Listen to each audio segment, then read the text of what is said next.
Welcome to my channel. Sa mga di pa nakakakilala sa akin, ako nga pala si Lori Fuchs. 13 years nang naninirahan dito sa Germany na nakapag-asawa ng German at nagkaanak na isang lalaki na ngayon ay 22 years old na. Guys, magkukwento lang sana ako ng about sa mga naging trabaho ko dito. Di naging madali ang makapagtrabaho dito kasi need mo pang pag-aralan ang language nila. Nung dumating ako dito, need ko munang magstay ng 3 months bago makapagtrabaho dito. Kaya ang ginawa ko bago ako magtrabaho ay nag-aral muna ako ng almost 1 year para matutunan ang language nila at naipasa ko naman ito.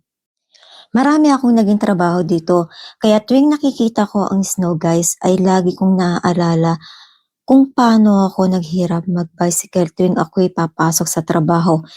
Ilang beses na rin akong na-aksidente sa bicycle dahil sa madulas ang daan kapag may snow. Pero di naging hadlang yan. Tiniis ko na mabasa, maulan na ng hail snow or Hagelschnee in German. Sa loob ng 11 years na nagbabike lang ako, 2 hours back and forth, masasabi kong pinaghirapan ko ang pera ko. Nabibili ko ang gusto ko na di ko hinihingi sa asawa ko.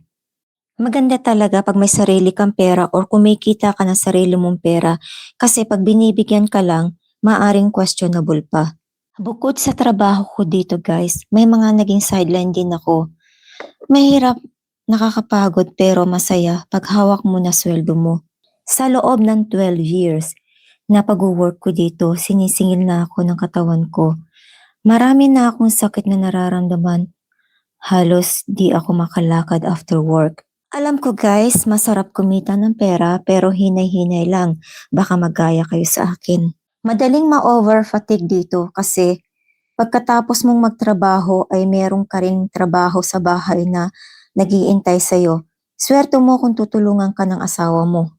Sa Pilipinas, once may trabaho ang mag-asawa, may mga katulong sila or may mga pamilyang tutulong sa kanila para gumawa ng mga gawaing bahay. Dito gawain mo lahat. Sa ngayon guys, wala akong work.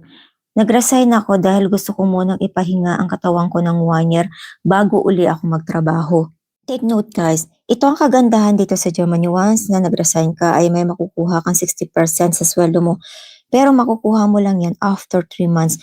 Bakit 3 months pa? Kasi ganito guys, pag ikaw nag-resign, after 3 months mo pa makukuha yan.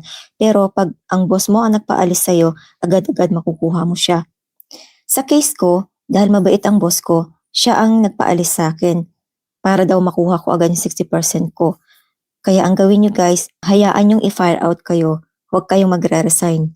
Dito na nagtatapos ang aking kwento at sana nagustuhan nyo at kung nagustuhan nyo,